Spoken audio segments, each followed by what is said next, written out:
Vamos a ver fisiología cardiovascular. Vamos a repasar los conceptos de ciclo cardíaco, gasto cardíaco, contractilidad, precarga y poscarga. El ciclo cardíaco es un conjunto de procesos eléctricos y mecánicos que ocurren en un latido.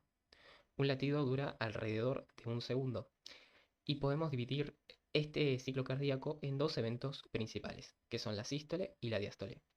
La diástole ocupa 2/3 del ciclo cardíaco, es decir, que si un latido dura un segundo, la diástole dura 0,8 segundos y la sístole 0,2 segundos. A su vez, también podemos dividir este ciclo en 4 periodos. Bueno, acá tenemos un gráfico de presión-volumen a la derecha y a la izquierda tenemos un electrocardiograma. Primero vamos a ver el gráfico de presión-volumen.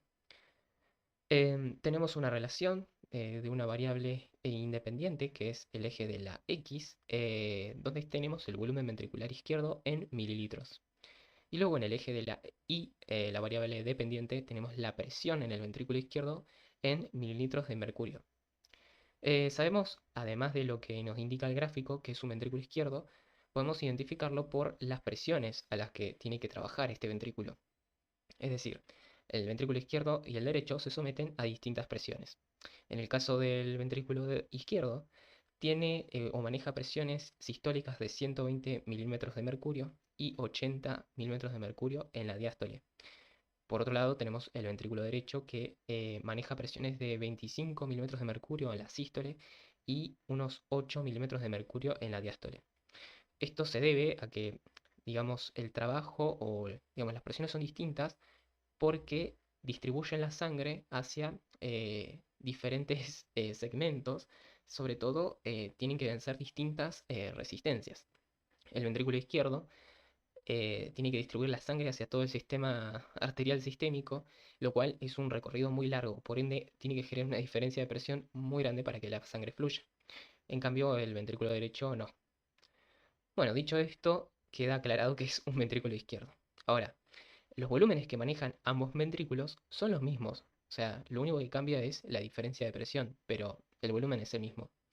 Bueno, yendo al gráfico, dijimos que el ciclo cardíaco se puede dividir en dos eventos principales, que son la sístole y la diástole, y a su vez se puede dividir en cuatro subperiodos. Los periodos de diástole vamos a decir que son el periodo 4 y 1, que ahora vamos a mencionar, que, digamos, ya nos adelantamos, dicen relajación isovolumétrica y el periodo de llenado ventricular. Y por el otro lado tenemos el periodo de sístole, que es esta parte de contracción isovolumétrica y el periodo de eyección. Bueno, decimos que estos son de diástole porque hay relajación del ventrículo y estos son de sístole porque hay contracción del ventrículo. Bueno, vamos con el periodo 1. El periodo 1 es del periodo de llenado ventricular, em, que comienza con la apertura de la válvula mitral y termina con el cierre de la válvula mitral o aurículo ventricular. Este periodo de llenado es pasivo en el 80% del periodo. O sea, en este volumen aproximadamente el ventrículo se llena solamente por su relajación. O sea, em, la aurícula no se contrae. Por otro lado, el 20% restante corresponde a la contracción auricular.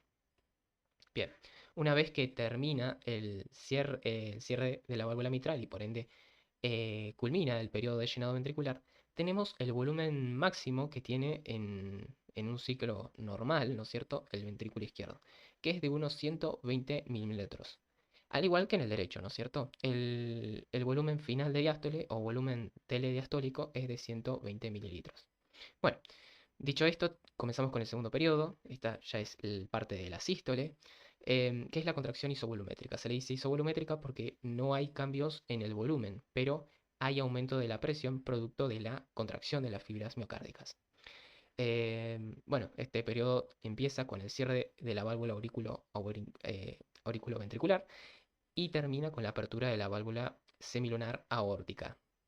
La válvula aórtica se abre a una presión o cuando el ventrículo alcanza y supera los 80 milímetros de mercurio.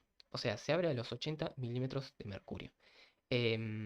Para abrir las válvulas, tanto las auriculoventriculares como las semilunares, es necesario generar una diferencia de presión. Em, en estos casos, la válvula aórtica se abre cuando el ventrículo supera o cierto límite, que son los 80 milímetros de mercurio. Em, bueno, una vez que termina el periodo 2, comienza el periodo de eyección. Acá la presión intraventricular aumenta, llegando a alcanzar incluso una presión de 120 milímetros de mercurio. Como vemos, acá sí hay un cambio en el volumen, ¿no es cierto? El volumen estaba en 120 y en la cavidad ventricular estaba en 120 y ahora es de unos 50 mililitros. O sea, se eyectó una cantidad de 70 mililitros. Ese volumen eyectado es el volumen sistólico. Este periodo, bueno, empieza con la apertura de la válvula aórtica y termina con el cierre de la misma. Y algo que hay que tener en cuenta es que, como vimos, la válvula aórtica se abre a unos 80 milímetros de mercurio. O sea, cuando la presión en el ventrículo llega a los 80, pero se cierra mucho antes. O sea, sería lógico pensar que la válvula aórtica se cierre a unos 80 milímetros de mercurio nuevamente, o cuando la presión cae debajo de 80. Pero fíjense que la válvula aórtica se cierra a unos 100 milímetros de mercurio. Esto es porque, bueno, las válvulas se abren por diferencias de presión y como el ventrículo llega a una presión de unos 120, cuando la presión empieza a caer, es el estímulo suficiente como para que la válvula se cierre. O sea, si quisiéramos que la válvula se mantenga abierta por más tiempo, tendremos que generar una diferencia de presión más grande. O sea, la presión en el ventrículo tendría que seguir aumentando, no cayendo. Bueno, después tenemos el cuarto periodo, que es de relajación isovolumétrica, que comienza con el cierre de la válvula aórtica y termina con la apertura de la válvula auriculoventricular o mitral en el ventrículo izquierdo. Bueno, hicimos una diferencia, una resta ahí, que dijimos acá que tenemos el volumen final de diástole o volumen telediastólico, y acá tenemos el volumen residual que quedó en la cavidad ventricular, que corresponde al volumen telesistólico. La diferencia entre el volumen telediastólico o volumen final de diástole menos el volumen residual nos da el valor del volumen sistólico, ¿no es cierto? Que es de unos 70 mililitros. Bueno, y a la izquierda tenemos un electrocardiograma. Tenemos la onda P, que corresponde a la despolarización y contracción auricular. Luego tenemos el complejo QRS, que corresponde a la despolarización y contracción ventricular. Y luego tenemos la onda T, que corresponde a la repolarización ventricular. Si tuviéramos que ubicar estas ondas del electrocardiograma en este gráfico de presión-volumen, que corresponde justamente con el ciclo cardíaco, tendríamos que hacer lo siguiente. Por un lado, que hay que entender que esta relación es importante, ya que el electrocardiograma también es una forma de mirar el ciclo cardíaco, ¿no es cierto? Em, y por ello vamos a tener que considerar algunas de las condiciones que mencionamos antes. Por ejemplo, en el periodo 1, habíamos dicho que el 80% del llenado ventricular era pasivo, es decir, que no había contracción de la aurícula. Pero luego, el 20% restante sí era activo por la contracción auricular. O sea, que la onda P, que corresponde a la despolarización y contracción de la aurícula, corresponde a este segmento. Entonces, ubicaríamos la onda P en este segmento. Luego, ¿dónde colocaríamos el complejo QRS?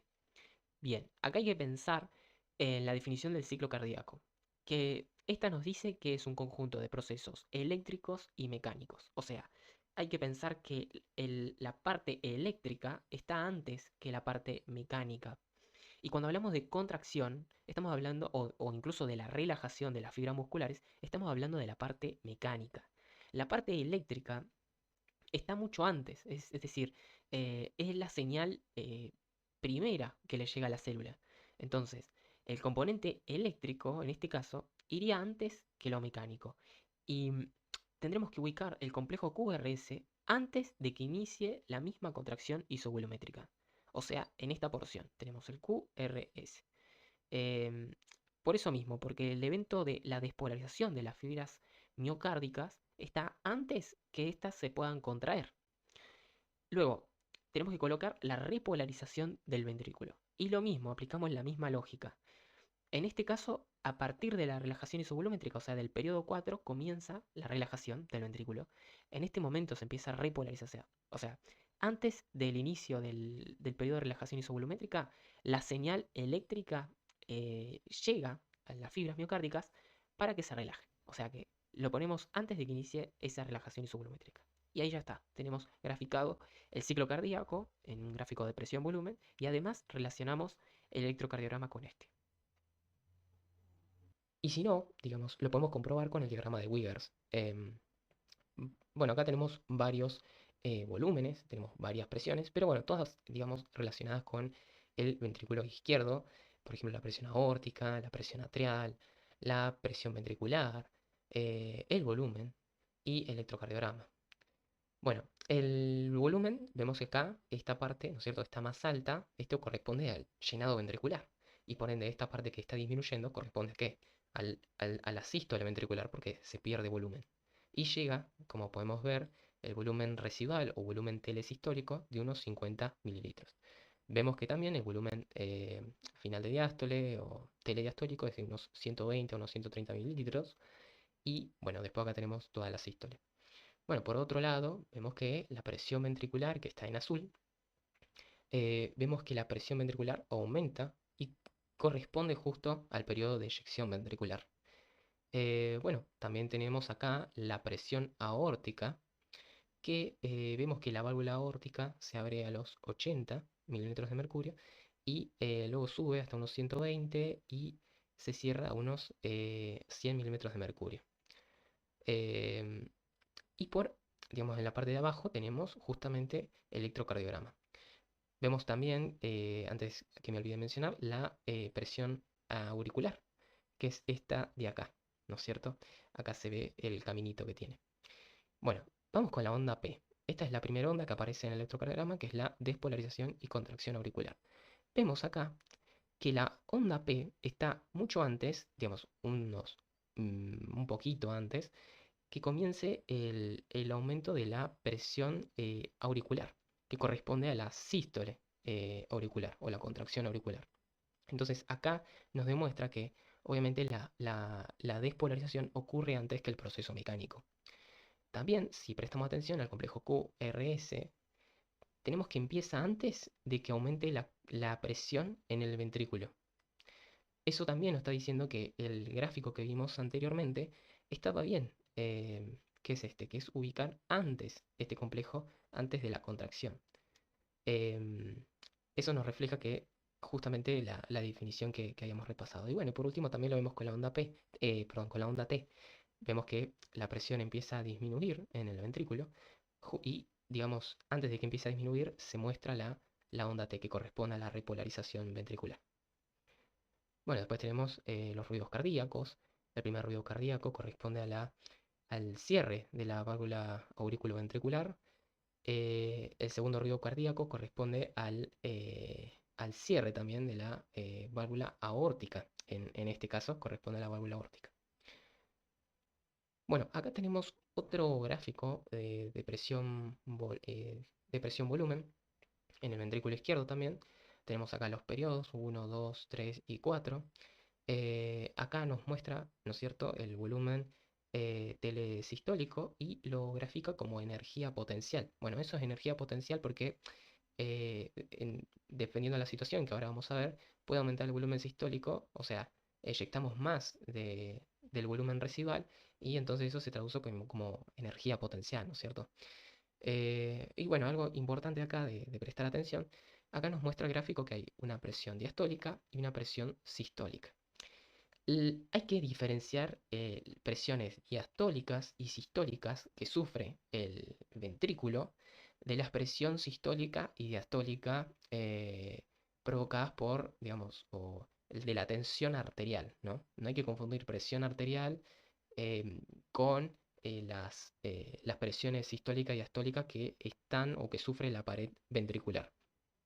Es decir, esta presión diastólica que muestra el gráfico corresponde a la presión que hay dentro del ventrículo al momento final de la diástole. O en cualquier momento podemos tomar este punto, pero bueno, hay que tomar presión, digamos, el volumen final de diástole. Esta presión que corresponde con el volumen final de diástole se denomina presión diastólica final o presión final de diástole. que es la presión dentro del ventrículo en el momento de llenado ventricular. Si aumenta el llenado ventricular, la presión ven que aumenta, ¿no es cierto? Si el volumen ventricular al final de la diástole es de unos 200 mililitros, la presión llega a unos 60 milímetros de mercurio. En condiciones normales, la presión tiene que ser a 10, 8 milímetros de mercurio, no más. Luego tenemos la presión sistólica ventricular, que es la presión que sufre el ventrículo al momento que hace la eyección o justamente que produce la sístole. Que ven que a medida que las presiones o el ventrículo se somete a presiones mayores, la presión sistólica aumenta. Luego esto lo vamos a poder ver con, digamos, relacionado con las curvas de postcarga. Bueno, acá hay algo que, bueno, por ahí sirve de aclarar que no hay que confundir la presión sistólica y diastólica que sufre el ventrículo con la presión arterial o la tensión arterial. Por un lado, la presión arterial es digamos, presión es fuerza sobre una superficie o fuerza sobre área.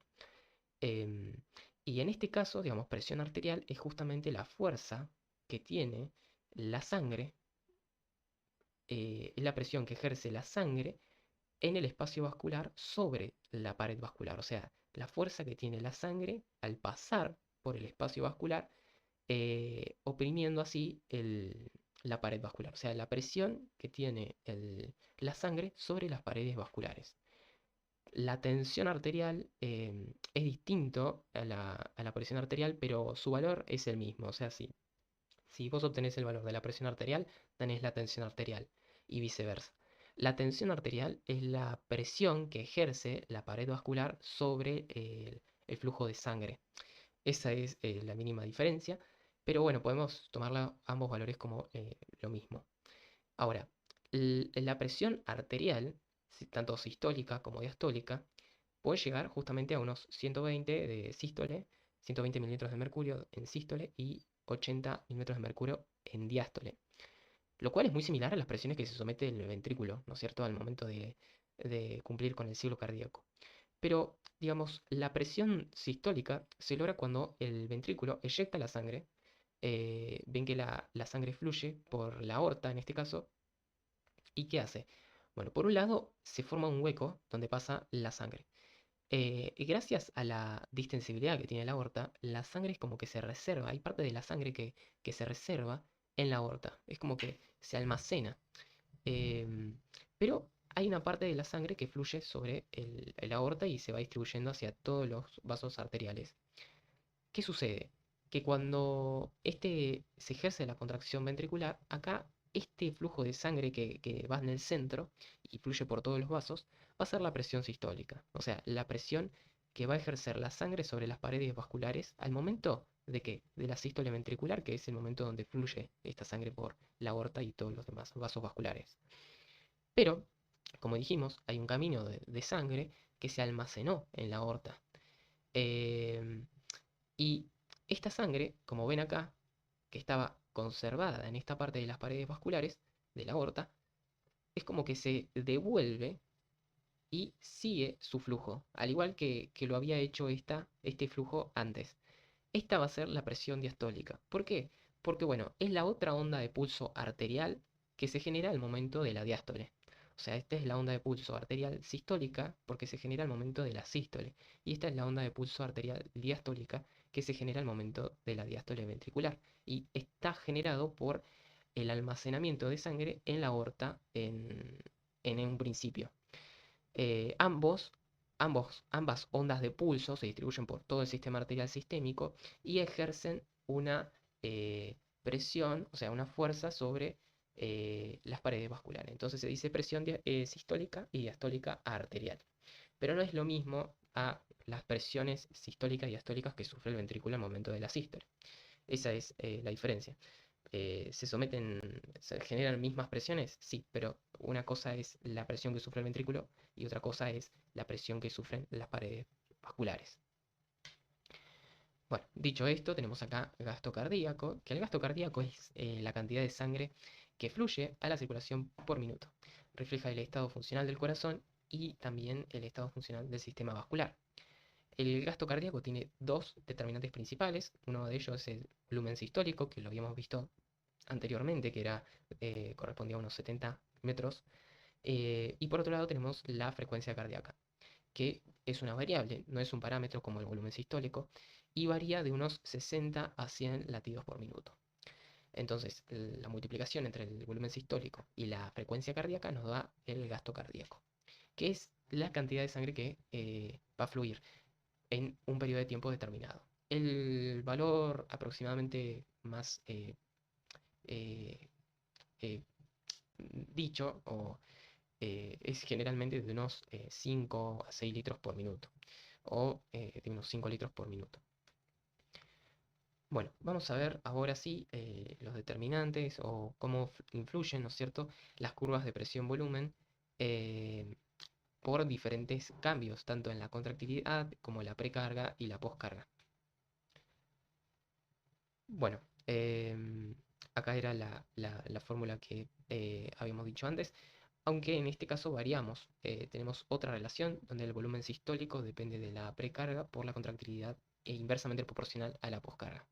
Es decir, precarga, el aumento de precarga como contractilidad aumenta el volumen sistólico y el aumento de la poscarga disminuye el volumen sistólico. Por ende, va a disminuir el gasto cardíaco y los otros van a aumentarlo. Bueno, acá tenemos que los diferentes determinantes que vamos a ver en estas curvas de presión-volumen.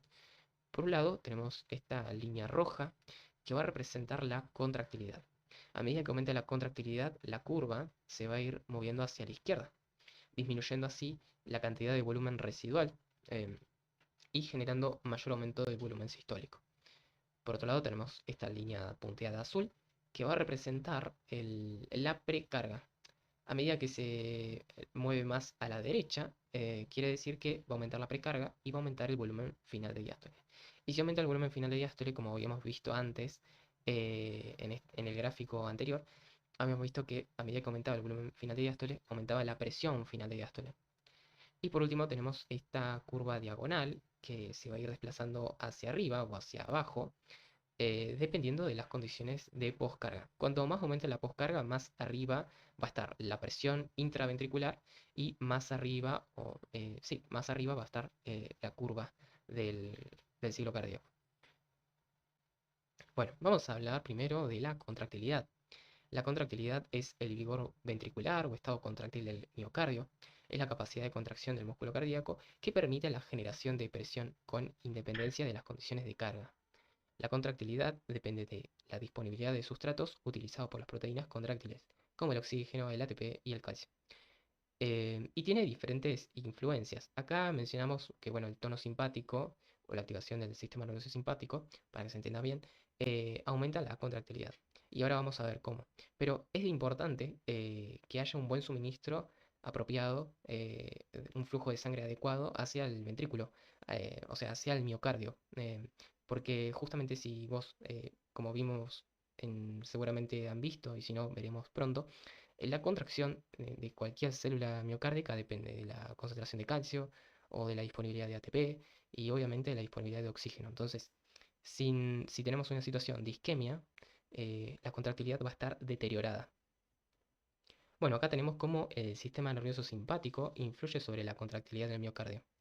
Los miocardiocitos tienen unos receptores que son unas proteínas G. Estas proteínas G se dice que son unos receptores beta-adrenérgicos. En el blog tenemos un artículo sobre proteína G que está bastante bueno, que por ahí puede ayudar al entendimiento. Pero bueno, sin extenderme más, estos receptores se unen a un ligando, que en este caso es la noradrenalina, que es un neurotransmisor liberado por el sistema nervioso simpático. Eh, y esta proteína G tiene 7 dominios transmembrana y va a estar unido a una proteína G que, bueno, es una GS que va a estimular a la adenilato ciclasa y a partir de GTP va a producir aumento del AMP cíclico. El AMP cíclico va a actuar como un segundo mensajero que va a activar la proteína sinasa A. Y como dijimos antes, es importante tener buena disponibilidad tanto de oxígeno como ATP, como así también de calcio. Esta proteína sinasa A lo que hace es aumentar la permeabilidad del miocardiocito al calcio. Y sabemos que el miocardiocito, a diferencia de las células musculares esqueléticas, depende casi, no sé, en un 80%, por ponerle un valor, de la concentración de calcio de líquido extracelular. Por eso estas proteínas A estimulan más que nada el aumento de la permeabilidad de los canales de calcio, ¿no es cierto? Entonces aumenta la permeabilidad de estos canales, generando aumento del calcio intracelular, que bueno, se va a unir a la troponina C y esto va a desencadenar justamente que, eh, digamos, que la tropomiosina cambie su conformación estructural para liberar las uniones o los sitios eh, de unión a la miosina. Digamos, libere los sitios de unión a la miosina de la actina. Pero bueno, básicamente eso. Eh, y bueno, también aumenta la permeabilidad de algunas cisternas que están en el retículo sarcoplasmático del miocardiocito. Pero bueno, sabemos que, o bueno, si no se sabe, sabemos que el, la contracción ventricular depende exclusivamente, en este caso, del calcio extracelular, más que del almacenado en el retículo sarcoplasmático. Pero bueno, también se estimula, así que aumenta aún más. Mientras más calcio aumente, mejor para la contracción. Bueno, acá tenemos que las presiones, los gráficos de presión-volumen, y cómo se relacionan con la contractilidad. Dijimos antes que la contractilidad era esta línea, ¿no es cierto? Y que a medida que aumentaba la contractilidad se iba desplazando hacia la izquierda. Bueno, acá estamos viendo eso. Tenemos en negro el gráfico normal del ciclo cardíaco y en rojo tenemos que el gráfico tiene el mismo volumen final de diástole, o sea, de unos 120 mililitros, pero a diferencia del gráfico normal, en vez de tener unos 50 mililitros de volumen residual y eyectar un 70 mililitros de volumen sistólico, tenemos que el gráfico rojo tiene un aumento en la contractilidad, haciendo que el volumen residual o volumen telesistólico baje, no sé, de unos 50 a unos 30 mililitros. Y además, em, ¿qué es lo que nos está diciendo eso? Que bueno, a ver, si se llenó al mismo volumen y eyectó y tiene menor volumen residual, significa que en el gráfico rojo eyectó mayor cantidad de volumen hacia la circulación sistémica. O sea que hay mayor aumento del volumen sistólico. Tenemos entonces que en presencia de suministración adecuada de oxígeno, ATP y calcio y la estimulación del sistema nervioso simpático, tenemos aumento de la contractilidad. Acá lo vemos mejor también. Tenemos mismo volumen final de diástole, pero el volumen sistólico es distinto. Y el volumen final de sístole es distinto. Acá, ¿cuál es el gráfico que aumentó la contractilidad? Bueno, este que vemos menor volumen final de sístole. Bueno, tenemos la precarga. La precarga se define como la tensión que soportan las paredes ventriculares al final de la diástole. También se puede entender como el grado de estiramiento de la fibra miocárdica antes de que inicie la contracción ventricular. Y depende de tres determinantes, que son la distensibilidad del ventrículo, el retorno venoso y la sístole auricular. Bueno, tenemos el concepto de distensibilidad. La distensibilidad se puede entender como la fuerza que hay que hacer sobre un cuerpo para deformarlo. Por ejemplo, una bandita elástica. Si nosotros tenemos una bandita elástica y estiramos con nuestras manos la bandita, como muestra la imagen, la bandita se estira. Eso quiere decir que la bandita tiene distensibilidad, que ante aplicarle una fuerza se puede deformar. Cuanto más se pueda deformar sin romperse, mayor distensibilidad tiene ese objeto. Bueno, con el ventrículo pasa algo similar. Eh, y por otro lado tenemos la elasticidad, que la elasticidad es cuando tenemos esta bandita elástica que la estiramos de esta forma y luego la soltamos, ¿qué es lo que vemos? O qué es lo que notamos a primera vista, que la bandita que estaba estirada vuelve a su forma original. Eso significa que tiene elasticidad. Es decir, la capacidad de ese cuerpo o la fuerza que le permite a ese cuerpo volver a su estado de reposo normal. Bueno, esto sucede, por ejemplo, a nivel del pulmón. El pulmón tiene muchas fibras elásticas, lo cual le confiere distensibilidad como también elasticidad. Y el ventrículo tiene distensibilidad y tiene elasticidad. Em, bueno, acá tenemos que los factores que influyen en la precarga, bueno, seguimos en el mismo tema, tenemos que la distensibilidad es una relación de volumen por sobre aumento de presión. Eh, por ejemplo, acá tenemos la distensibilidad eh, graficada como aumento de volumen sobre aumento de presión por volumen original. En el caso del ventrículo se puede entender como cuánto volumen puede soportar el ventrículo sin aumentar tanto la presión. Eh, Como habíamos visto antes, el gráfico que relacionaba el ciclo cardíaco, o la curva de presión-volumen, con la presión diastólica y sistólica que sufre el ventrículo. Veíamos que ante el aumento del volumen final de diástole, ¿qué pasaba con la presión diastólica? Iba aumentando. Bueno, eso es, digamos, está mostrando qué tanta distensibilidad tiene el ventrículo. Vemos que ante un volumen de 120 mililitros, el ventrículo alcanza una presión diastólica de unos 8 a 10 milímetros de mercurio. Y a medida que íbamos corriendo el volumen final de diástole a 200 mililitros, la presión final de diástole era de unos 60 mililitros. Entonces, ahí vemos qué tanta distensibilidad tiene el ventrículo. Y, a ver, justamente la precarga es el grado de estiramiento que tiene la fibra muscular antes de la contracción, o sea, que corresponde con el volumen final de diástole. Así que la precarga va aumentando a medida que aumente el volumen final de diástole. Entonces, ¿cómo se relaciona la distensibilidad con la precarga? Bueno, fácilmente. Cuanto mayor distensibilidad tiene el ventrículo, mayor precarga puede tener. Em, ¿Qué sucede? Que bueno, el ventrículo tiene su distensibilidad y tiene su elasticidad. No es que puede algún ventrículo tener más elasticidad que otra, pero lo que cambia son justamente lo patológico. Por ejemplo, se puede perder distensibilidad y hay ventrículos que ante llenados ventriculares normales, o sea, ante volumen final de diástoles normales y por ende volúmenes o precargas normales, tenemos ventrículos que no lo soportan, que no pueden llenarse más de eso y que a un volumen de unos 80 mililitros de final de diástole aumentan mucho la presión, o sea, tienen rigidez.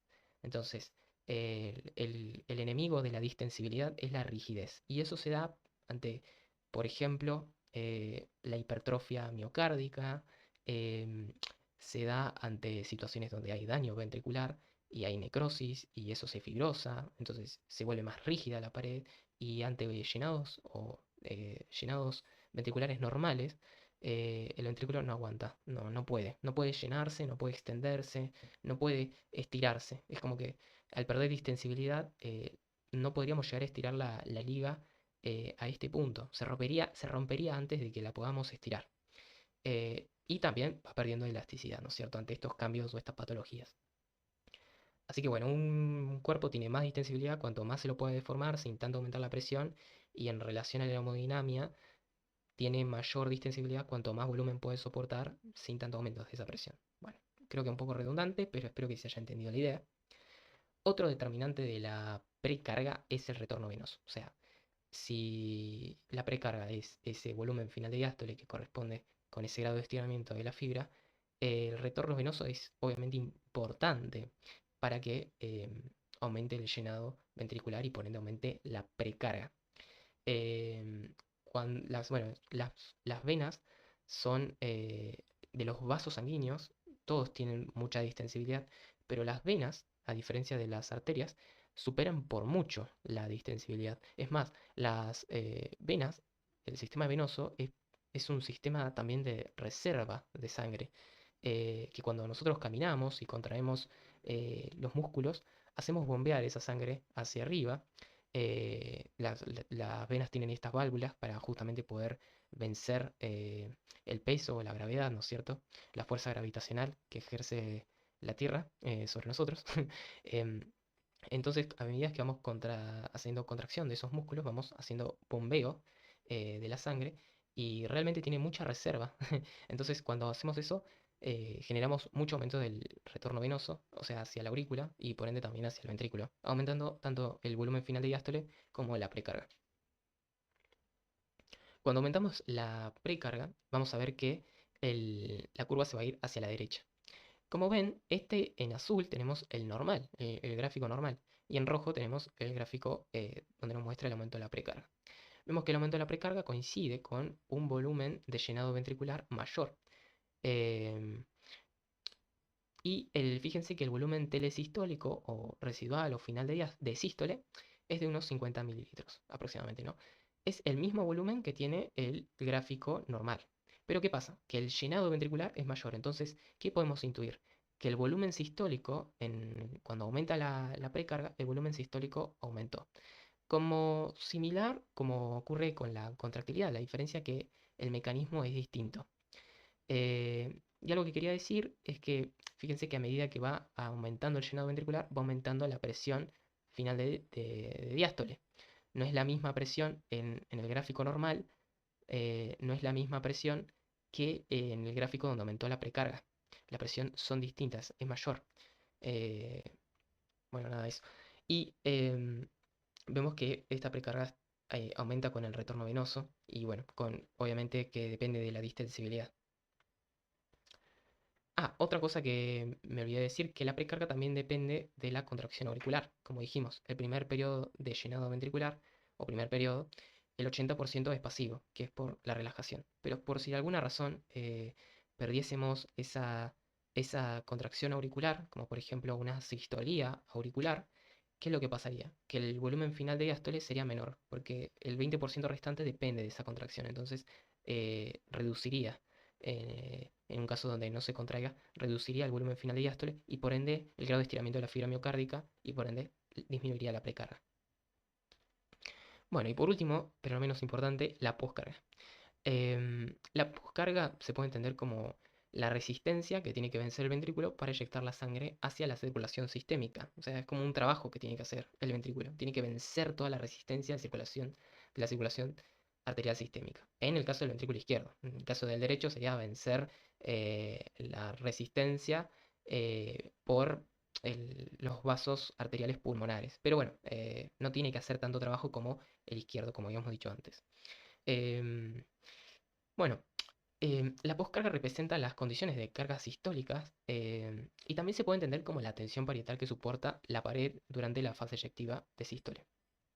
Eso es porque, bueno, la poscarga no tiene una fórmula que unifique todas las variables o los determinantes en una misma ecuación.